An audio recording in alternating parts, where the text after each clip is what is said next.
నిన్న కోమటిరెడ్డి వెంకటరెడ్డి గారు హరీష్ రావు గారిని విమర్శించిన తీరు చూస్తే చాలా బాధ అనిపించి ఇలా కంపల్సరీ ప్రెస్ మీట్ పెట్టాలన్న ఒక ఉద్దేశంతో ఇలా హుజరాబాద్ లో ఉన్నప్పటికీ 2-3 ప్రోగ్రాంలు క్యాన్సిల్ చేసుకొని అయినా ఇలా కరీంనగర్కి వచ్చి హెడ్ క్వార్టర్ లో ప్రెస్ మీట్ పెట్టడం జరుగుతూ ఉన్నది. కోమటిరెడ్డి వెంకటరెడ్డి గారికి మంత్రి కాగానే కండకవరం బాగా పెరిగింది. ఆయన మంత్రిలాగా మాట్లాడతలేడు, ఒక మూర్ఖునిలాగా మాట్లాడుతూ ఉన్నాడు. నిన్న హరీష్ రావు గారిని విమర్శించిన తీరు చూస్తుంటే ఆయన మానసిక పరిస్థితి బాగలేదనిపిస్తా ఉంది. 4-5 పెగ్గులు దాగి మందు దాగి నిన్న ప్రెస్ మీట్ పెట్టి హరీష్ రావు గారిని తిడతా ఉన్నారు. ఇలా ఈ రాష్ట్ర మంత్రివర్గంలోనే సబ్జెక్ట్ లేని సన్యాసి కోమటిరెడ్డి వెంకటరెడ్డి. కోమటిరెడ్డి వెంకటరెడ్డి ఒక జోకర్, ఒక బ్రోకర్, ఒక తాగుబోతోడు. హౌలా పనులైనా హవాలా దందాలైనా కోమటిరెడ్డి వెంకటరెడ్డితోనే సాధ్యం అని చెప్పి సందర్భంగా మీ అందరికి కూడా తెలియజేస్తా ఉన్నాను. వెంకన్న, నీకు సిగ్గు అనిపిస్తలేదా? నీకు సిగ్గు, శరము, లజ్జ, మానం లేదా అని నేను అడుగుతా ఉన్నాను. జూనియర్ అయిన రేవంత్ రెడ్డి కింద పనిచేయడానికి నీకు సిగ్గు అనిపిస్తలేదా? ఒక తెలంగాణ ద్రోహి రేవంత్ రెడ్డి, అట్లాంటి రేవంత్ రెడ్డి గారి కింద పనిచేస్తుంటే నీకు సిగ్గు అనిపిస్తలేదా, శరం అనిపిస్తలేదా అని నేను అడుగుతా ఉన్నా. ఇవాళ అందుకే నాకు వెంకన్నకి దేవుడు కోడికున్న దిమాగ్ కూడా వెంకన్నకి లేదని నేను అంటా ఉన్నాను. ఆయన మాట్లాడే తీరు, ఆయన మాట్లాడే భాష, ఆయన ఏం మాట్లాడతాడో ఎవరికి తెలియదు సబ్జెక్ట్. ఎస్, హరీష్ రావు గారు ఒక ఛాలెంజ్ ని విసిరిండు. దాన్ని మీరే అన్నారు కదా. ఆయన విసిరిన తర్వాత మీ ముఖ్యమంత్రి రేవంత్ రెడ్డి గారే అన్నారు కదా. ఆయన్ని పేపర్లు రెడీ పెట్టుకొని అన్నది మీ ముఖ్యమంత్రే కదా. ఆయన హరీష్ రావు గారు సొంతంగా కూడా ఈ మాట అనలే. హరీష్ రావు గారు ఒక మీటింగ్ లో పోతే రైతులు, మహిళలు, యువకులు వచ్చి హరీష్ అన్న, రేవంత్ రెడ్డి గారు ఆగస్టు 15th కి నేను రైతు రుణమాఫీ చేస్తా అంటుండు కదా, ఆగస్ట్ 15th కి రైతు రుణమాఫీ చేస్తా అంటుండు కదా, నువ్వు ఈ సవాల్ విసిరి నువ్వు రాజీనామా చేయి మా కోసం. నువ్వు 5 ఏళ్ళు నీకు పవర్ లేకున్నా మంచిదే, నువ్వు ఒక్కసారి మాకు రాజీనామా చేయి, ఆయనను కూడా రాజీనామా చేయమందాం.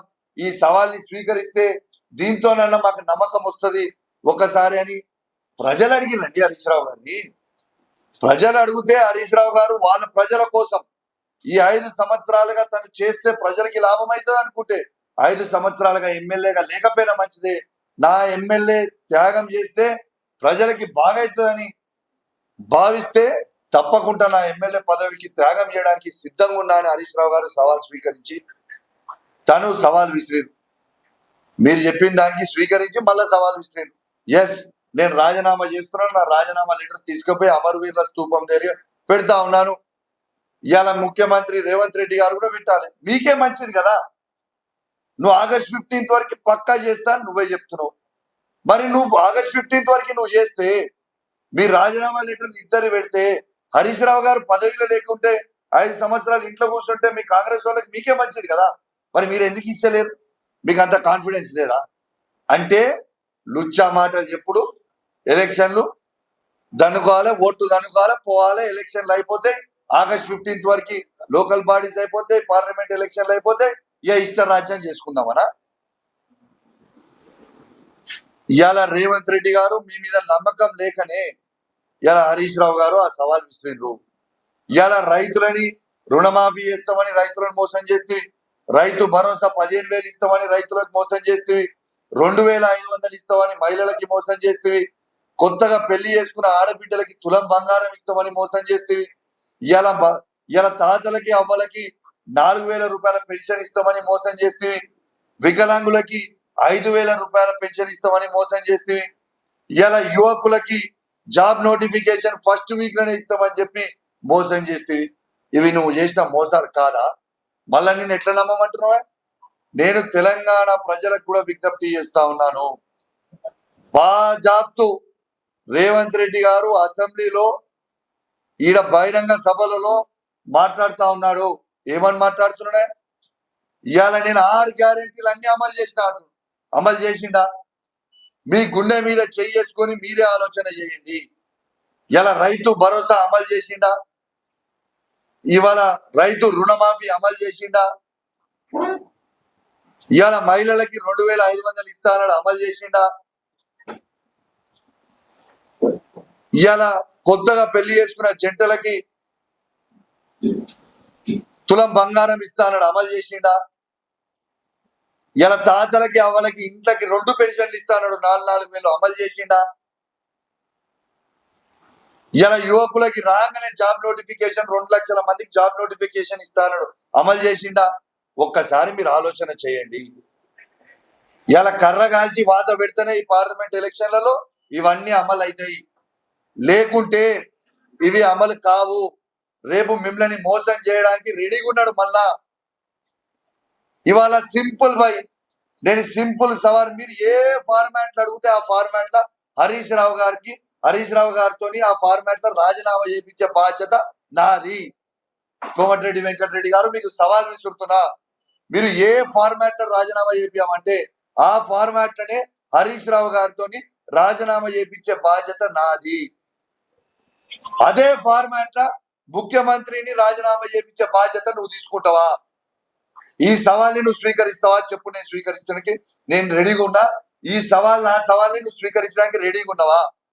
మీరు ఖచ్చితంగా ఈ రాజీనామా లెటర్ ఇచ్చిన తర్వాతనే ఈ పార్లమెంట్ ఎలక్షన్లకి మీరు ఓట్లు అడగాలి. లేకుంటే మీరు ఓట్లు అడగొద్దు. దయచేసి మీకు దండం పెట్టి చెప్తా ఉన్నా, తెలంగాణ ప్రజల్లారా, ఇప్పటికే ఆయన చెప్పిన మాటలు విని మనము అసెంబ్లీ ఎలక్షన్లలో మోసపోయినాం. ఈ పార్లమెంట్ ఎలక్షన్లలో దయచేసి మోసపోవద్దు. మీకు ఇంకోటి కూడా చెప్పాలా, ఇలా సంచలనమైన న్యూస్ చెప్తే ఇప్పుడు రాసుకోరు. ఇదిగా ఇప్పటిదాకా నేను కేసీఆర్ గారికి, కేటీఆర్ గారికి, హరీష్ రావు గారికి కూడా చెప్పలే. ఈ వేదిక మీద ఉన్న వాళ్ళందరూ కూడా ఎవరికి నేను చెప్పలే. ఇప్పుడు మీతోనే చెప్తున్నా. కోమటిరెడ్డి వెంకటరెడ్డి నాకే ఒక మనిషిని నా దగ్గరికి పంపించాడు. నాతో 22 మంది ఎమ్మెల్యేలు ఉన్నారు. జర మీ సార్తో మాట్లాడా, గవర్నమెంట్ వడగొడదాము, మళ్ళా నేను ముఖ్యమంత్రి అయితా అని నాకే వచ్చి చెప్పించిండు. ఒక మనిషిని పంపించిండు నా దగ్గరికి. కానీ నేను ఈయన నమ్మలే. నేను కనీసం కేసీఆర్ గారికి, కేటీఆర్ గారికి, హరీష్ రావు గారికి నేను ఎవరికి చెప్పలే. ఎందుకంటే ఈయన మీద నమ్మకం లేదు. ఈయన పిచ్చోడు, రూమ్ ఒకటి మాట్లాడతాడు, రూమ్ బయట పోగానే ఇంకోటి మాట్లాడతాడు. మాకు ప్రజలు ప్రతిపక్ష హోదా ఇచ్చిర్రు, మిమ్మల్ని ప్రశ్నించమనే ఇచ్చిర్రు. కాబట్టి ఆ నమ్మకం మా కేసీఆర్ గారు అదే చెప్తుంది. కాబట్టి నేను ఖాళీ కూడా వాళ్ళకి చెప్పలేదు. నేను నిజంగా చెప్తా ఉన్నా, ఈ కోమటిరెడ్డి వెంకటరెడ్డి గారికి ఖచ్చితంగా మెంటల్ హాస్పిటల్ తీసుకుపోవాల్సిన అవసరం ఉన్నది. ఎందుకంటే ఆయన మానసిక పరిస్థితి మంచిగా లేదు. అసెంబ్లీకి వస్తాడు, మందు దాగొస్తాడు. ఇది నిజం, నేను చెప్పింది. కాంగ్రెస్ పార్టీలోనే అడుగురు మీరు. అసెంబ్లీకి వస్తాడు, మందు దాగొస్తాడు. మొన్నటిదాకా పార్లమెంట్ వేయడు, మందు దాగొస్తాడు. ఏం మాట్లాడుతాడో ఆయనకే తెలియదు. నేను హరీష్ రావు గారి మీద ఆయన విమర్శించిన తీరు నేను తీవ్రంగా ఖండిస్తా ఉన్నాను. హరీష్ రావు గారు ప్రజల పక్షాన మాట్లాడిండు తప్పితే, ప్రజల పక్షానని ఏమడిగిండే హరీష్ రావు? అడిగిందంటే తప్పేముంది? మీరు 100 రోజులల్లా 6 గ్యారెంటీలు అమలు చేస్తామని పెద్ద పెద్ద పేపర్ యాడ్లు ఇచ్చి బాజాప్తు మైకులు పట్టుకొని చెప్పింది మీరే కదా. అది కూడా ఈ 100 రోజులు కాదు, ఆగస్ట్ 15 వరకు అన్న అవి కూడా చేస్తామని చెప్పండి అని అడిగిండు. ఇది తప్ప? మిమ్మల్ని రుణమాఫీ చేస్తా అన్నాడు, అది అడిగిండు, అది తప్ప? దేనికి తప్పు? నువ్వు మాట్లాడింది ఏంది అంటే, మీరు నోటుకు వచ్చినట్టు మాట్లాడితే, మీరు ఇష్టం వచ్చినట్టు మాట్లాడితే మేము మాట్లాడి చూసి పట్టడానికి ఈడేమైనా ఉన్నామా అనుకుంటున్నా? ఏంది బాజాప్తు చెప్తున్నాం. మీరు ఒక్క మాట అంటే మేము 100 మాటలు అంటాం. బిడ్డ మీ నోరు జాగ్రత్త దగ్గర పెట్టుకొని మాట్లాడు. మీరు అధికారంలో ఉన్నారు, బాధ్యతగా మాట్లాడండి. నోటికి వచ్చినట్టు మీరు మాట్లాడితే, మీరు ఒక్క మాట అంటే మేము 100 మాటలు అంటాం. తస్మాత్ జాగ్రత్త. మీకు ఎవ్వడు, నీకు భయపడేటోడు, రేవంత్ రెడ్డికి భయపడేటోడు ఈడ బీఆర్ఎస్ పార్టీలో ఎవ్వడు లేడని చెప్పి కూడా మీ అందరు కూడా తెలియజేస్తా ఉన్నాను. ఈడ ఉన్నది కేసీఆర్ సైనికుల బిడ్డ. తస్మాత్ జాగ్రత్తగా ఉండరు బిడ్డ. తాట తీస్తాం. మీరు అనుకుంటున్నారు ఏదో అని, మీ తాట తీస్తాం. ప్రజలు రెడీగా ఉన్నారు. ఈ పార్లమెంట్ ఎలక్షన్లలో మీ తాట తీయడానికి రెడీగా ఉన్నారు ప్రజలు అని చెప్పి సందర్భంగా మీ అందరు కూడా తెలియజేస్తా ఉన్నాను. దీంతో పాటు హరీష్ రావుని చూసి పనితనం నేర్చుకోవా? హరీష్ రావుని చూసి కుళ్ళుకోకు. హరీష్ రావు ఎట్లా పని చేస్తున్నావు చూడు. హరీష్ రావుని నువ్వేదో టిఆర్ఎస్ బీఆర్ఎస్ పార్టీ పనుల్లాగా పనిచేస్తున్నావు అన్నాడు. నువ్వేమైనా కాంగ్రెస్ పార్టీ ఓనర్ అనే? ఎస్, మేము బీఆర్ఎస్ పార్టీ కేసీఆర్ పనులమే బాజాబ్తు కేసీఆర్ గారి కోసం, ఈ తెలంగాణ ప్రజల కోసం కేటీఆర్ గారు కావచ్చు, హరీష్ రావు గారు కావచ్చు, మా ప్రతి బీఆర్ఎస్ పార్టీ కార్యకర్త అందరం కూడా ఎస్ బాజాబ్తు పనుల్లాగానే మేము పనిచేస్తాం. నీకేందా ప్రాబ్లం? బాజాబ్తు పనిచేస్తాం, నీకేంటిదే? నువ్వు చెప్పిన 6 గ్యారెంటీలు జైలు, వీళ్ళకి ఈయన ఆర్ఎన్బి శాఖ మంత్రి సిగ్గు లేకుండా కేసీఆర్ గారు ఇచ్చిన రోడ్ల పనులన్నీ కూడా క్యాన్సిల్ చేస్తున్నాడు. రోడ్లన్నీ క్యాన్సిల్ చేస్తున్నావు, పెద్ద పెద్ద మాటలు మాట్లాడుతున్నావు. ఇవాళ అగ్రిమెంట్లు అయినాయి, పనులు చేసేటి అన్ని కూడా క్యాన్సిల్ చేస్తున్నావు. పని చేయరానైనా అంటే ఈ ఇష్టం ఉన్నట్టు మాట్లాడుతున్నావు. మళ్ళా చెప్తున్నా, నువ్వు నోరు దగ్గర పెట్టుకోకపోతే ఇంకా ఇష్టం ఉన్నట్టు మాట్లాడతాము. తస్మాత్ జాగ్రత్త అని చెప్పి సందర్భంగా మీకు తెలియజేస్తా ఉన్నాను. వాస్తవంగా చెప్పాలంటే ఒక చదువుకున్న వ్యక్తిగా నాకు ఇట్లా మాట్లాడటం ఇష్టం లేదు, కానీ తప్పుతలేదు. వాళ్ళు నోటికి వచ్చినట్టు మాట్లాడుతూ ఇష్టం ఉన్నట్టు వచ్చినట్టు మాట్లాడుతున్నప్పుడు మేము మాట్లాడకపోతే ఎట్లండి? ఇలా ఖచ్చితంగా మేము చెప్తున్నాం, మళ్ళా చెప్తున్నాం, వెంకన్న నీకు దమ్ముంటే రేవంత్ రెడ్డి నువ్వు మొగోళ్ళే అయితే ఈ సవాల్ని మీరు స్వీకరించుర్రి. మీరు ఏ ఫార్మాట్ లో రమ్మంటే ఆ ఫార్మాట్ లో రాజీనామా చేయించే బాధ్యత హరీష్ రావుది, నాది. హరీష్ రావు గారు రాజీనామా చేయించే బాధ్యత నాది. నీకు దమ్ముంటే, రేవంత్ రెడ్డికి దమ్ముంటే, మొగోళ్ళు అయితే అదే ఫార్మాట్ లో మీరు రాజీనామా లెటర్ పెట్టుర్రి. ఈ రాజీనామా లెటర్ పెట్టిన తర్వాత ఇప్పుడు యాక్సెప్ట్ చేయరు కదా.